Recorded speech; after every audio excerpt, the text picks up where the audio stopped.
welcome to Review of Raw. I'm John Pollock alongside Wei Ting. We're taking a look at Raw from Monday night at the Joe Louis Arena in Detroit, Michigan, featuring the return of a McMahon family member. We're going to get into this review. It started off with the Vincent J. McMahon Legacy of Excellence Award in the middle of the ring. This would be the first segment of the show. But prior to that, they showed an angle they did for Facebook involving Brock Lesnar attacking Dean Ambrose in the parking lot. A total unfriending method. Oh, boy. As Ambrose was smashed onto a limo and then taken off in a stretcher to the hospital. And this was circulated throughout. Were you okay with the platform? Of course. Facebook is paying them a ton. It's their future. It wouldn't have made I sense. don't care at all at this point. Yeah, you could. You wouldn't be able to put this on the network anyway. Yeah. I mean, they saved the Hall of Fame announcement for the network. Did they? No. It's the Godfather. Anyway, I really like this little video. I thought I did too. The fact that they shot it in a cell phone video format, rather than your typical HD, beautiful, professionally shot thing. Yeah, I want Cloverfield when I watch these. This is shot from a distance. They're trying to. The justification is that it was maybe a fan trying to capture Dean Ambrose arriving at the arena.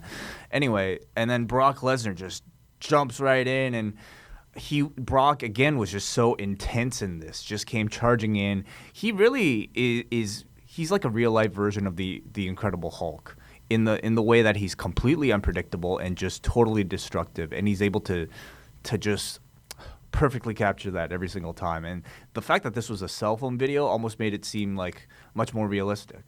Do you notice the Facebook template that they use to show these videos? The person's account does not like the WWE page. Is that right? It's not liked. Whose account is it? Well, I don't know, but that's the screen they use every time where you get the template and the interface. Very perceptive of you. I don't know what that means. Vince McMahon comes out and he says, "This will be a night you'll never forget." And he goes over his family's history since 1914 promoting sports entertainment, which was some breaking news because apparently boxing and baseball are now sports entertainment. Which will be loose with the Jess McMahon and his primary areas of promotion. He says his dad was very cunning but very kind, and goes to announce that this award of excellence is going to his daughter, Stephanie, who comes out, and she was the first of two women on this show to demonstrate the fake tears dialogue. Who else? Charlotte. Oh, right. We had the fake tears were almost running. And then we had real tears, too. Yeah, yes. And tears of astonishment for the final segment. She thanks Triple H, her husband, and then is interrupted by Shane McMahon. Who? Shane McMahon, the 46-year-old who comes out wearing some kicks that were... Do you know what these were? What were they? Air Jordan 1s. Oh, boy. Yeah. Totally suited this man's look. I had to ask an expert. Yeah? Is there like a Shazam for shoes? If you know the right people, yes. All right. Shane comes out looking funny. That's all I can say. And the reaction this guy got, they were chanting Shane O'Mac. They were chanting holy shit. They were chanting this is awesome. They thought Jesus Christ himself had come back from the dead and he's working WrestleMania. He is the Son of God. Though Jesus versus The Undertaker would be a better option for WrestleMania. So Shane is out.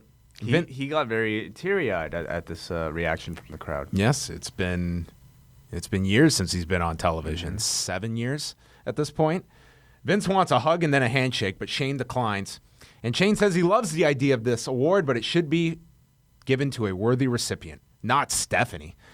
And Stephanie notes how Shane took off, and they've been working here in this company. And Shane and Vince apparently have a secret that Stephanie has not been let in on.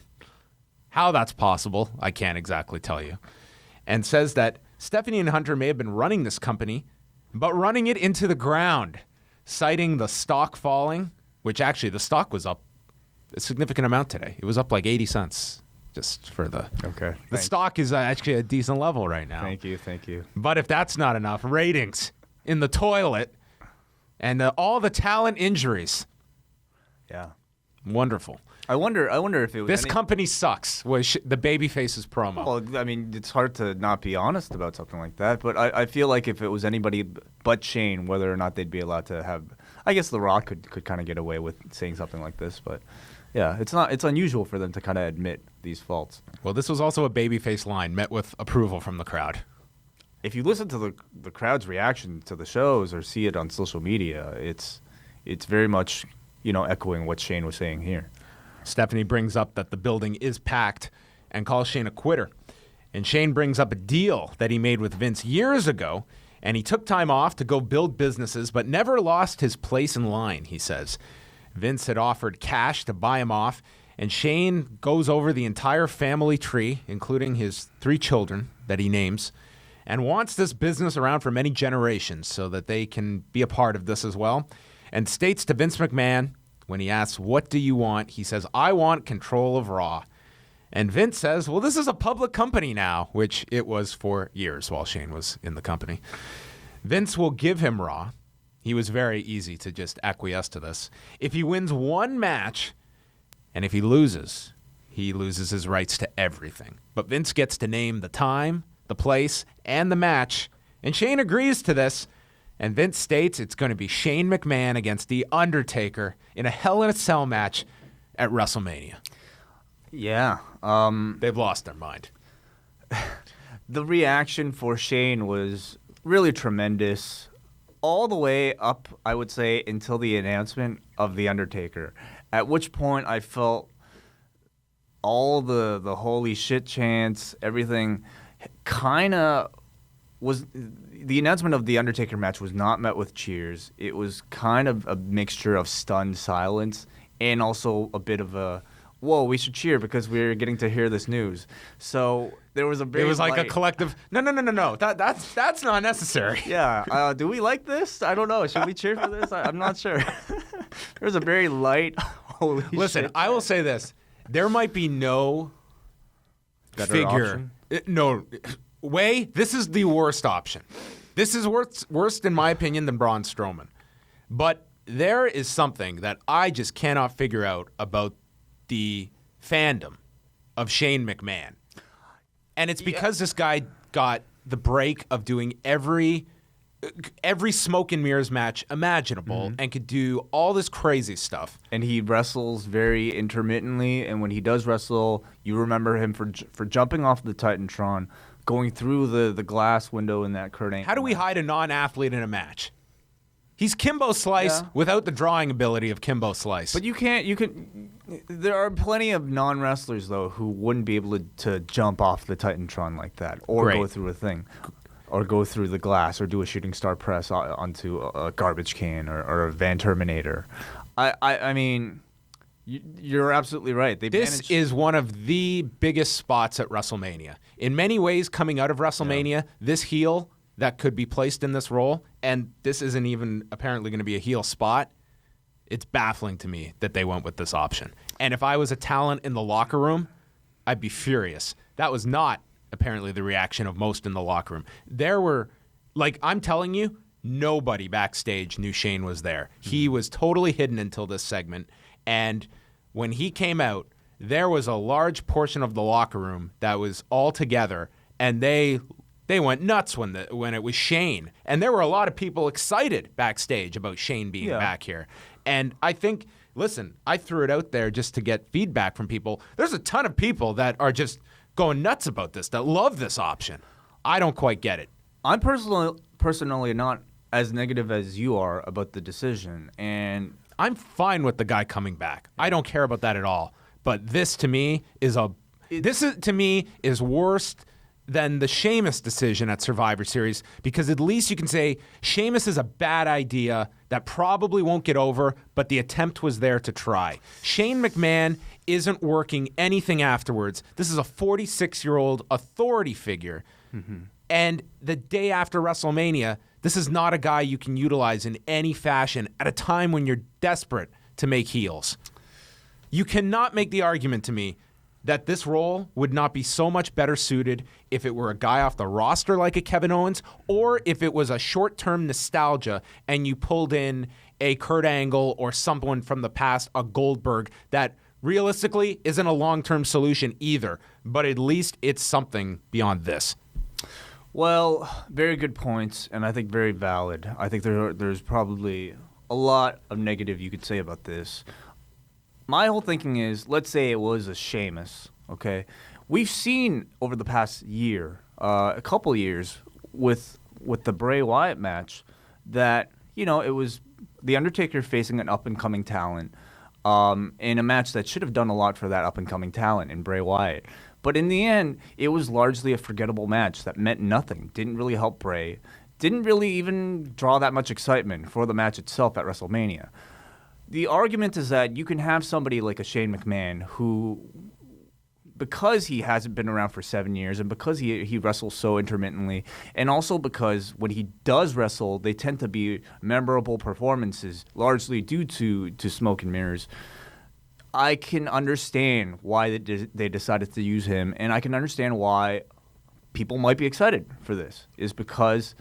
But if you're looking at this, that Shane can go out there and do all these stunts, any guy off the roster could essentially produce that.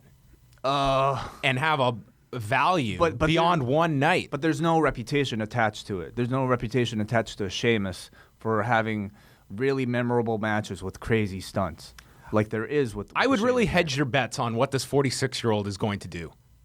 This guy ain't getting tossed off the top of a cage. If there's anybody who might be allowed to do it, it would probably be him. I'm not thinking anything that crazy either. I don't hope to see it because I think it sets a terrible precedent. But I think you'll see something crazy, or at least the tease is there and the anticipation is there that Shane is going to do something crazy. This is also placing the Undertaker in this weird, almost heel spot. Because he's representing Vince McMahon at WrestleMania. That's going to be a little tricky to see how they book that, but you're right. And then you can also go the option that if there's a referee thrown into this, is this the Rock spot at Mania? I don't know. Because somehow you're teasing this of Shane McMahon represents the revitalization of Raw. He either has to win this match or you have to do some bullshit coming out of it where he can somehow get control of a show. Right. Or something. Yeah. That whole point. Rather than just falling flat. Yeah. I overall like this segment a lot. It went 30 minutes. This was a long segment. But it didn't really seem that way because I thought it was justified. Number one, you had a big return in Shane McMahon. You had the reunion of the McMahons all together in the ring. And, you know, despite it taking a long time, it managed to be captivating enough to justify it, I thought. However, I feel like Vince's explanation about why he's making this match was a little lost. I mean, Shane was talking about how, like, what is it, some secret that he's got over Vince? Yes. Was that it? Yes. He's holding something over Vince that is unknown. And so the tease is there, so we have to find out what the secret is eventually, won't we? You would think. I have the feeling that they don't even really know what the secret is. They just kind of needed some justification. Maybe that's Ryback. He's the secret. Wow, okay, some secret. But I feel like that whatever his secret was, it wasn't really hit home very, very well. It was just some excuse to have the match. So anyway, this idea came together. Shane pitched this idea, and apparently Vince really liked the idea. And I don't know when they officially locked this in, but I had heard as of a week ago they seemed to be going this direction, but it wasn't locked in, and Braun was the backup if they didn't end up going this direction. Was he the only backup? Were they thinking of other? Those are the only two I had heard, and that Shane was the front runner to get this match. I'll be honest, I didn't believe it was going to happen. I did not fathom that they would lock in this match. Pretty crazy. But I'll personally say I prefer Shane over Braun Strowman. Listen, that's not a great option. I just look at this. I don't know how you're not looking at just your long term where it's been such a struggle to get any talent over, and here is a huge opportunity. Yeah. You could definitely make that argument about any Shane McMahon match, though. What was the point of booking him against Kurt Angle? Hey, I was the one making that argument in 2001. But this guy is not someone that you can look at that he bumped up buys. He was a giant ratings draw. I mean, he's not going on the road. There's nothing beyond just Watching this dude crash and burn and be able to break all the rules that the rest of your talent is not allowed to go out and perform with. And that's why he is an attraction, is because he has the political power to be able to do things like that. And I think that's how he's managed to create that perception amongst the audience. I mean, to me, this is just, at the end of the day, you're creating another authority figure that doesn't need a giant 30-minute spectacle with The Undertaker. I think their thinking is, as long as somebody is interested to pay to watch the show itself, that's all the justification that they're probably looking for. I just feel when a spot like that goes to, this dude's 46, you've got 50-year-old Taker, you've got 46-year-old Hunter. It's a pretty ridiculous match, yes. It's just like, let's talk about this in May when we're watching one of these 3-hour Raws and half the talent isn't over. And it's just, you're told, it's kind of like Bellator way, where you have these great fighters, but you're told who the real stars are. The real stars are the ones that come out twice a year that we can't build around long term. But I feel and like, when you see just your day-to-day talent, they don't feel like the big stars, because come Mania, every year, you're told who the big stars are. Yes. And one of those big spots is taken by a guy that I don't see any reason needs to be in this match. Why can't he be representing somebody? They're in emergency mode right now, John, where they're no longer really looking to build, no longer looking to kind of use Shane WrestleMania. Can take his big bump while he's got another guy in the match that's going to be... But that's not the draw. That's not the hook. You need to have Shane in the match as the hook to get people to You think to Shane watch the brings match. that level of interest? Evidently. We've been talking about him for like 17 minutes here. Because I can't understand it. There was more to Raw. Listen, I also will say this. I very much enjoyed Raw. Pretty much every segment had some importance to the building of the WrestleMania card. This was a Raw that, to me, did not drag ever on this show. Yeah. Maybe during the six-man a little. Each week on Review of Raw, pay attention for the secret question. You can tweet the answer at Law Radio every week for your chance to win a t-shirt from Pro Wrestling Tees.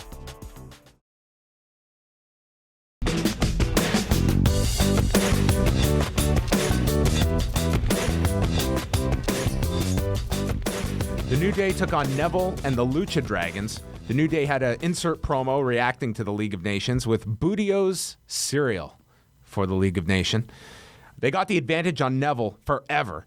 Big E hit a belly-to-belly. They stomped him in the corner forever. They continued with frequent tags. And then finally, Kofi knocked Kalisto off the apron and Neville dived to tag in Sin Cara. Big E ran at Neville, flies to the floor through the ropes, and Neville hit a 450 off the apron to Big E on the floor. Kalisto then came off Neville's back on the floor with a splash onto Woods. Sin Cara missed the swanton. Kingston adjusted the mask of Sin Cara to blind him, hit the Trouble in Paradise, and got the win. Really good match, I thought. Neville, I think, is sort of the odd man out, and I wonder if he probably won't get any type of prominent role at WrestleMania. Battle Royal. Yeah, definitely. Unfortunately, he's a great wrestler, but just hasn't really developed much as a character over the past year. He's a guy you kind of just forgotten about until he came out tonight, for instance. Roman Reigns is staring at his phone, awaiting an answer from the hospital. And he doesn't know about the status of Dean. He's called and only seen the Facebook video. And talks about the fight he's been waiting for with Triple H finally being set for WrestleMania. Brock Lesnar and Paul Heyman come out. They say that whatever segment he is in becomes the main event. Heyman brags about Lesnar's destruction of Reigns and Ambrose at Fastlane. They censored when Heyman said pissed off, and then goes over the match and Lesnar's attack from earlier today, and they replay the parking lot attack. And Heyman then slaps his mic away to demonstrate a Mac Semi like Brock Lesnar attacking Ambrose. He needs to be given a new microphone. And says there is an F5 that is about to tear through the WWE locker room. And then backstage, the garage opens and an ambulance drives in, and it's Dean Ambrose behind the wheel, drives it in with a neck brace on, and he crawls towards the ring. Lesnar gets onto the floor, stands over top Dean, and then... the spot of the night. Man, spot of the night. Clearly, he was a Big Al fan. Steps onto Dean's face. I pray to God that Big Al of Tank Abbott, Big Al fame, was watching this segment, because this is how you step on a man's face in a pro wrestling match. Boy. This was great. I love that. It was so simple. He was just like, he paused there. You don't know what he's going to do. He just walks on Dean Ambrose's face. I mean, it was more effective than any chair shot or any shooting star press could have accomplished. Brock is about to leave when Dean yells on the mic that Brock can kiss his ass and challenges him to a no-holds-barred street fight at WrestleMania, prompting Lesnar to return and F5s Ambrose on the floor, and Heyman accepts the match on behalf of Brock Lesnar. I like the segment a lot, and obviously this means the Bray Wyatt plans are out the window. It's going to be Dean Ambrose and Brock Lesnar. I just hope that these two are able to sit down with Shane and get an understanding of what Shane has planned for his match, because you don't want to cross your plans off. No Van Terminators in this match. And I think for people who think Ambrose has been looking too weak in this feud, I feel like that's sort of the point, because I think they're aiming to push him like the Tommy Dreamer push or the Mick Foley push, as the guy who's been taking the craziest beatings but still keeps standing up afterwards and asks for more. Log on to FightNetwork.com daily for podcasts from Live Audio Wrestling covering the entire industry on a daily basis.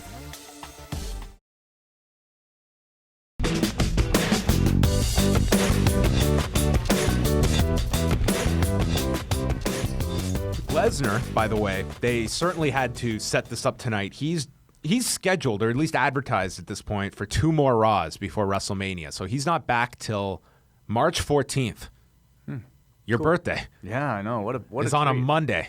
Yeah, well, I'll be here. That's unfortunate. And then he's there on the Go Home show on the 28th. The Usos against the Ascension. Before this match began, Bubba and Devon came out, welcoming the Usos back after being off from the injury attack. They state they are not a nostalgia act. They're 9-time champions, and their legacy will not be defined by a piece of furniture, and state no more tables. And I thought they were about to do the match here between these two, but they are holding that one off. Can they hold that off till WrestleMania, and is that a WrestleMania match? I think the Dudleys are getting very hot as a heel team. I don't know if it'll be that much. Depending on how stacked this card is, I could see it being a pre-show match. There's nothing really. Are they the champions? Are the Usos champions? The New Day. Oh, the New Day. It's not even a title match. So, I mean, I could see this kind of getting bumped. I have a hard time imagining this would be its own match. I think they could maybe be lumped in with some others. Perhaps. I can't see them holding off on this match for 5 weeks. I think the Dudleys are very compelling to watch. I feel like the Usos are great wrestlers, but their characters definitely need something. They're not very strong on the microphone. I have a feeling we might get to see Rikishi come in at some point, like he was teased here, to kind of help booster the Usos. Yeah, Devon said that Rikishi should have been teaching them respect instead of out buying thongs. There was a super kick. Then we had the Usos against the Ascension. There was a super kick to Connor, sending him to the floor. Double super kick to Victor, and then Jay Splash off the top, pinning Victor in 1:58. Chris Jericho came out and said he had heard of AJ Styles tearing it up around the world for years and didn't like him at first when he showed up.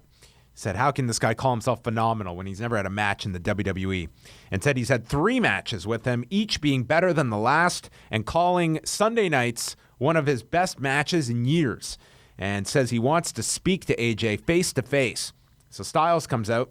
Jericho admits he lost last night and congratulates Styles. He says he has what it takes to be WWE champion, and AJ is, in fact, phenomenal.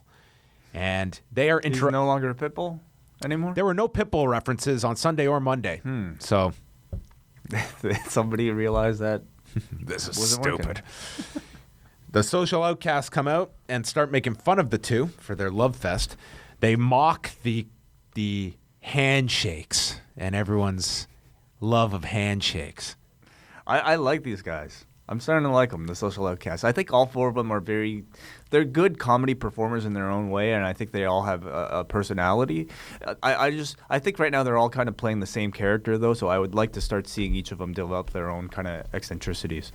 They make fun of Jericho tapping out at Fastlane and call Styles a coward, and Rose refers to the two as Y2AJ, and then Jericho, referring to Heath as Ginger Jackass, suggests that they team up to take on the Social Outcasts. So we got an impromptu tag match with AJ Styles and Chris Jericho taking on Heath Slater and Curtis Axel.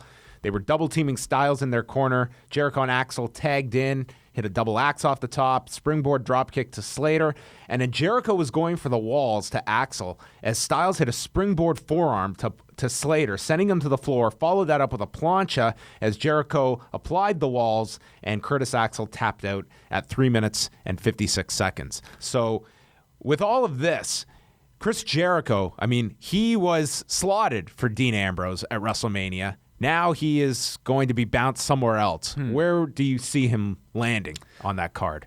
You kind of have to wonder. Well, listen, Bray Wyatt's free now. I wouldn't mind seeing that. They did that feud, though. Oh, you're right. Yeah, it wasn't that great. I don't know.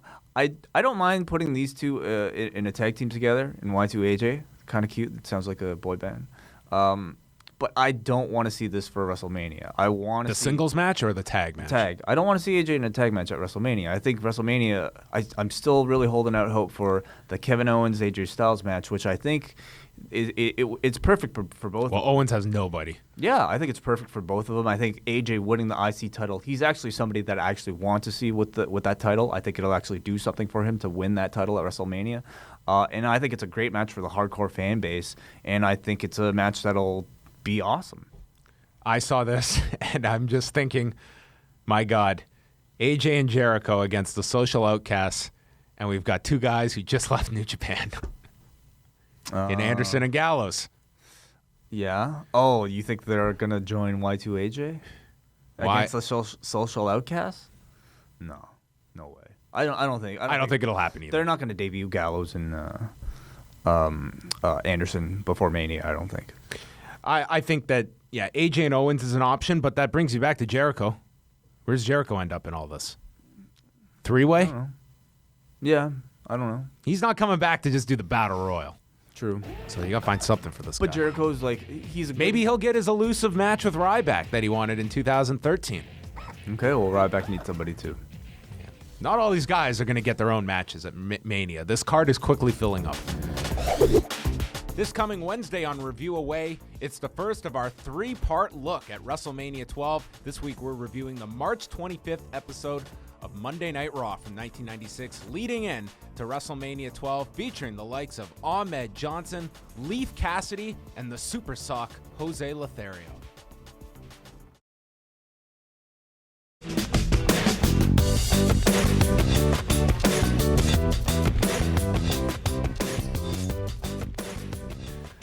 Hunter and Stephanie are backstage, and Hunter says how Shane has always been a failure. This is going to be no different, and tonight will end the way that they want and sends Stephanie to go find Reigns and give him some news. So Stephanie catches up with Roman and says that he's going to check on Ambrose and says that Roman has a match tonight against Sheamus and that the League of Nations is a real brotherhood, unlike his bromance with Dean, and says that the League of Nations might just injure Roman, so he misses WrestleMania. Which, for this company and their slew of luck, that's just... Yeah, you're really gambling at this point by jinxing it. Yeah. Goldust approaches R-Truth in the locker room, and he has a cake that says sorry on it with gold icing and brown frosting, which Goldust says is just like us. It's yellow cake. Yellow cake. With chocolate frosting. Goldust says he can predict his every move as a reason that they should be a team. So Truth says he's not going to put the cake in his face, but then does it anyway. Every time I see these two together, I'm hoping that they'll surprise me with something actually good. And I was not surprised tonight because this sucked again. I don't know who's like producing these. I don't know who's writing these, but they're just awful every single time. We had a rematch. Well, not really a rematch. Bray Wyatt was part of this match with Luke Harper and Eric Rowan against Kane, Big Show, and Ryback. They placed the sheep masks onto Byron. And then Ryback came in. Not only did this guy get Goldberg chance, he's now getting Gilbert chance. He hit the running knees into the corner to Eric Rowan, and then this awful spine buster that Rowan barely got up for. Then he runs around the ring, clotheslining Rowan on the floor as they go through a commercial break. Show and Bray got tagged in to a good reaction. He calls for the chokeslam and eats a super kick from Harper. Big Show then chokeslams Rowan. They get the advantage on the Big Show, and Harper then counters the chokeslam into a sleeper. Kane gets tagged in. He goes for a chokeslam to Harper, and then Ryback just hops off the apron and walks to the back. And it leads to a chokeslam by Kane to Harper, but then Bray had made the blind tag while Kane was distracted by his partner leaving, and Bray hit the Sister Abigail and pinned Kane, as Bray Wyatt probably has had an awful week or so. Yeah, I mean, I'm curious to know what you think is the backstage opinion, in particular Vince McMahon's opinion of Bray Wyatt. You know, at this point, losing his spot against Brock. He's had a number of feuds with very prominent names in The Undertaker, somebody like Roman Reigns, and honestly, they've only been mildly successful, in my opinion. So, do you think the value of a Bray Wyatt has been hurt right now, and what do they need to do to fix him? I think the promos are an issue. I think that they have not connected in any meaningful way during this entire run, and we're coming up on 3 years now. Yeah. So I think the patience is worn thin. I think that was pretty obvious. I don't know when they made the call to switch the match, but I think it was at least a week ago when the stuff with Ambrose and Lesnar, you could see there was a chemistry there. Mm-hmm. And I think that they were smart to run with that and call the audible. And I think another thing with the Wyatts, I think for this group to really get over as heels, I think that they're really somewhat handcuffed in like any violent angles they can be a part of to really be this menacing heel group. Mm-hmm. I mean, I think they're somewhat handcuffed and they're playing bad guys, and I don't think anyone really takes them as anything. There's no hatred for this group. The promos, I think, are a major stumbling block because they sound really cool, and it's tough to correct something that sounds awesome already on the surface. So I feel like it's hard to like criticize Bray Wyatt because he's an excellent promo. But at the same time, when you think about how he's connecting, he's really not connecting at all. Is that a good promo then? Yeah, that's the question. His delivery is tremendous, and he sounds very unique, but it's just not necessarily building excitement. Do you think he could ever work as a babyface? Yes, I think he could. In the current promo style, would he have to alter that? You'd obviously have to make alterations as a babyface, but I think there was a time, especially during the John Cena feud, that crowd was ready to turn him. And I mean, you look at him, and I've never given up on this guy. That he could. There's a ton of potential. Yeah, I think that's the difficult part, but he has not made it to that level. And maybe it's another thing that, I mean, every key feud he's been in, he's largely lost. That's another thing. I don't think people take him as a top guy per se. And I think the promos, I think for a lot of people, it's just a certain tune-out, and they're not necessarily attached to him. And the group doesn't have a whole lot of heat. They've got a cool entrance. I think Luke Harper's great. And he's lost a lot, too. Yeah, it's just a group that I think all four of them are probably going to find themselves in the Battle Royal, unless you find something for Bray, but there was zero hint of it tonight. The Law has launched its own YouTube channel, which you can subscribe to now. Simply go and search for The Law Live Audio Wrestling on YouTube, and you can get all of our videos, including classic editions of Review Away, brand new Review of Raw episodes, and the return of Ask Away, where Wei Ting and I answer your questions. Go search for The Law Live Audio Wrestling, subscribe today, and catch all of Live Audio Wrestling's videos.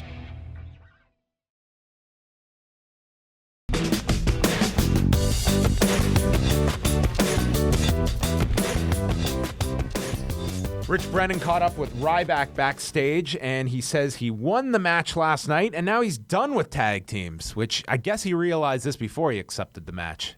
It took about 3/4 through the match to realize, I'm done with this now. Yeah, he realized it partway through. Yeah, maybe he was just watching the match. And he is going to put the spotlight on himself, and he says, in regards to the glass ceiling and the brass ring, break it and take it. Okay, we'll see what he does.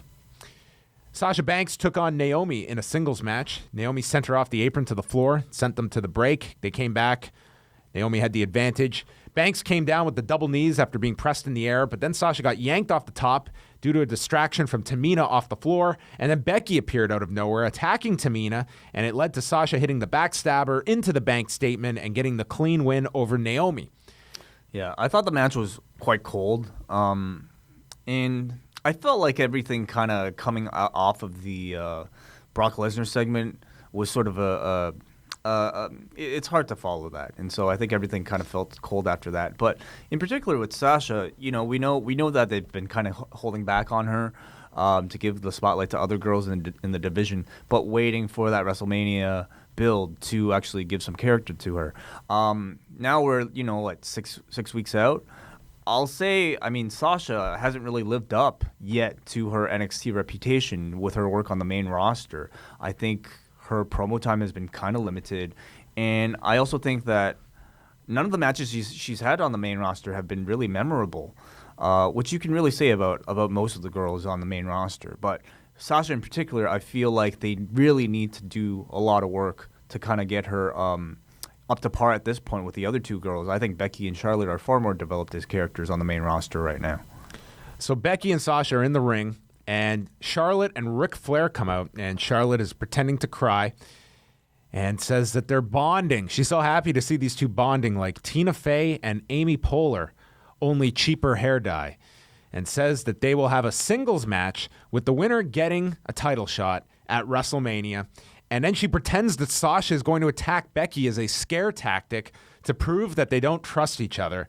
I thought Charlotte was really good here. I like this promo a lot. It may not read as well with the hair dye line, but Charlotte was very good here. Yeah, she was definitely the standout performer of this segment. I think she's showing more and more comfort every single week. Yep. And for me, it's also just great to see Ric Flair stand next to her with this huge grin on his face, and he's Flair not even talking is entertaining to watch. Even at the end when Charlotte says, it's going to be a fun couple of weeks for me, and Rick just looks, me too. Yeah.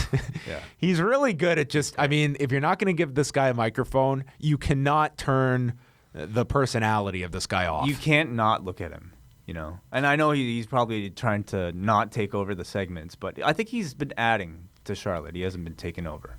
Sheamus is in the locker room, and this was just unnecessary, but I love that they included it. It was just the League of Nations all standing up. They all made fists and just roared together. Like here's a group that these guys all like each other. Yeah. They all have a common goal, these League of Nations guys. This coming Sunday night on Live Audio Wrestling, tune in at 11 p.m. Eastern Time for a full rundown of the week in pro wrestling and MMA, and we'll be joined by special guest Jim Ross, as well as Dave Meltzer from the Wrestling Observer newsletter. It's The Law, Sunday night at 11 p.m. Eastern. Listen at liveaudiowrestling.com.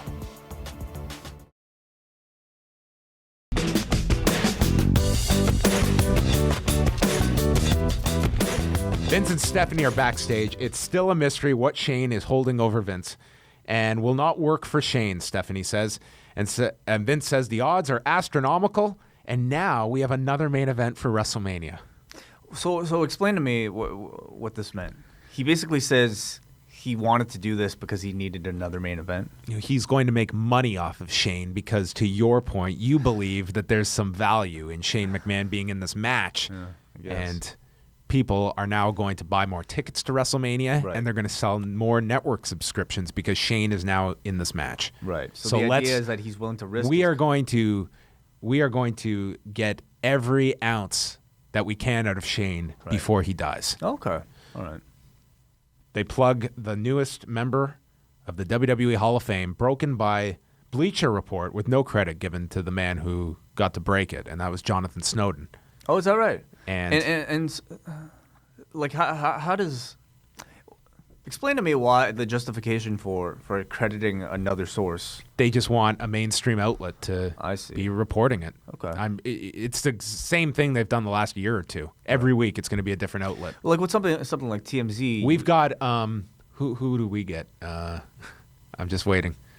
Who are we going to get to break? Yeah. On this show? Yeah, we're going to... I don't know. As broken on liveaudiowrestling.com. I don't think we're at that level. Maybe we'll get Jacqueline. I'll put in a bid to get the Jacqueline news. Jacqueline in the Hall of Fame? Yeah, I don't know. Jacqueline's in this year. Oh, she is? Oh, yeah. Jacqueline's in this year. Oh, how did you know? The Freebirds are in this year. Godfather's in. This list is out there. This is not top secret Whoa, news. so you heard it here first, everybody. Well, okay. I mean, that's... what do you think of the Godfather? Oh, who cares? I'm not going to engage in one debate about the fucking WWE Hall of Fame. Sorry about that. Get the time. Edit that. And the APA are going to induct them. Yeah. As the APA, are they going to wear T-shirts to... I guess. I don't know. Great. The Godfather. So I love this too because during the video they made references to the train and it ain't easy. Yeah, they can't say it. Yeah, they're not going to say ho during any of this. No mention. Or to his actual job description from the years of 1998 through 2000. He's just a flamboyant man who dresses colorfully. Yes. And is accompanied by women for whatever reason. No mention of Papa Shango, of course. This is the gimmick going in. No, that's going to be another Charles year they put in Papa Shango, and then we can get a comma year. Yeah. Supreme Fighting Machine. They plugged that Triple H will be appearing on SmackDown this week to address Roman Reigns. And then we had our main event, Roman Reigns against Sheamus. Sheamus attacked the left elbow of Reigns, which had a pad on it. He fights back, clotheslines Sheamus to the floor, leaps off the steps, and he's only using his right arm as we go through the break. During the break, the League of Nations is ejected to the back. Reigns hits a Superman punch. The crowd boos this as he follows with a spear to Sheamus on the floor, and then he gets back into the ring as Triple H's music plays. And out comes leather and jeans Hunter. Yeah, what do you call this one? What do you call him? What is he? Should have a different name. I don't know. He should come up with a clever name. It's not Paul anymore. Anyway. He drenches himself with water, and then they fight on the floor. This crowd just booed Reigns and cheered everything Hunter did. And for the next 8 minutes, we got the Passion of the Christ with Roman Reigns just being sacrificed here. There was a Superman punch to Hunter off the apron as Michael Cole. The crowd is booing this babyface being pounced upon. They were booing everything Reigns was doing. Michael Cole says it's going to be a long 6 weeks for Roman Reigns to get to Dallas, and then follows by stating the Roman Empire is on fire. Ugh. Hunter hits Roman with a ring bell to the throat, which might mean no promos going into Mania. There was a Triple H chant for this heinous act. Then he repeatedly, and believe me, I mean everything when I say repeatedly, runs the face of Reigns into the announce desk. This was worse than Chris Camozzi's knees to Joe Riggs' face on Sunday. And Reigns is busted open from the nose. Hunter continues with 10 million punches. Yep. The crowd is just getting louder. And then Hunter, the savior, hits a pedigree onto the steel steps for this gigantic reaction. And then he does like the hero shot on top of the steps, posing with the title as Raw goes off the air. This conquering hero. Triple H was going with the babyface reaction he was getting and basically milking it here. He was a total babyface in this segment. He just ran with this. Yeah. This was completely counterproductive to the direction they are going.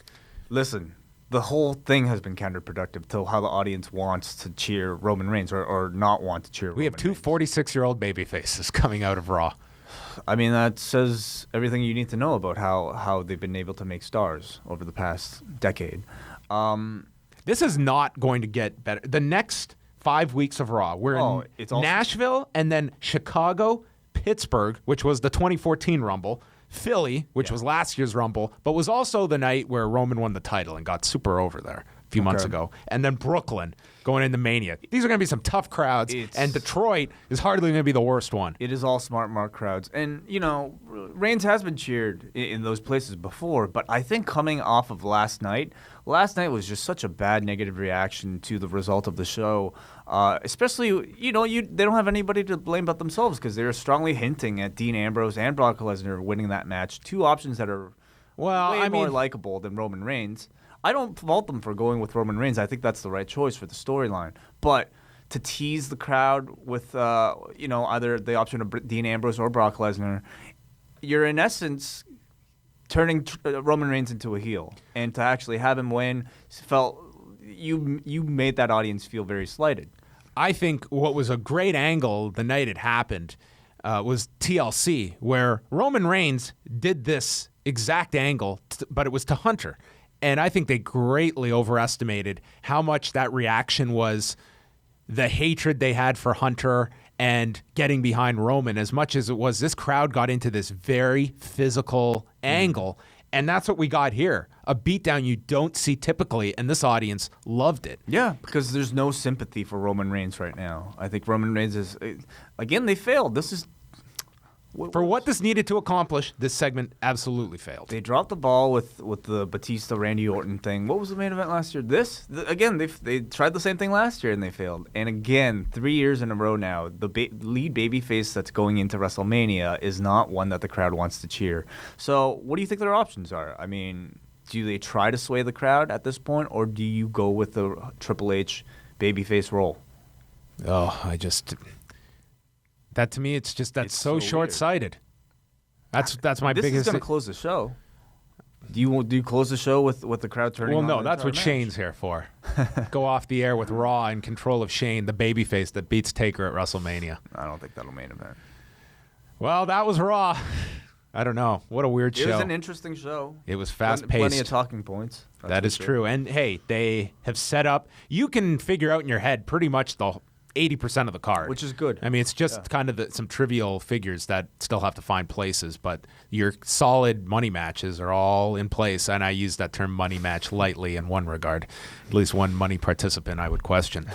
That wraps up the show. This coming Wednesday, we're starting our look at WrestleMania. We're tackling WrestleMania 12. This week, we're doing the go-home show from Raw in March of 96 going into Mania 12, and then next week we will review WrestleMania 12, and we're also going to do the show the night after WrestleMania 12. So that's our first one. Check it out Wednesday morning at liveaudiowrestling.com. We've also got Jim Ross joining us on the Lost Sunday night at 11 Eastern, and much more coming your way. Go check out liveaudiowrestling.com and subscribe to all of our videos at youtube.com/liveaudiowrestling.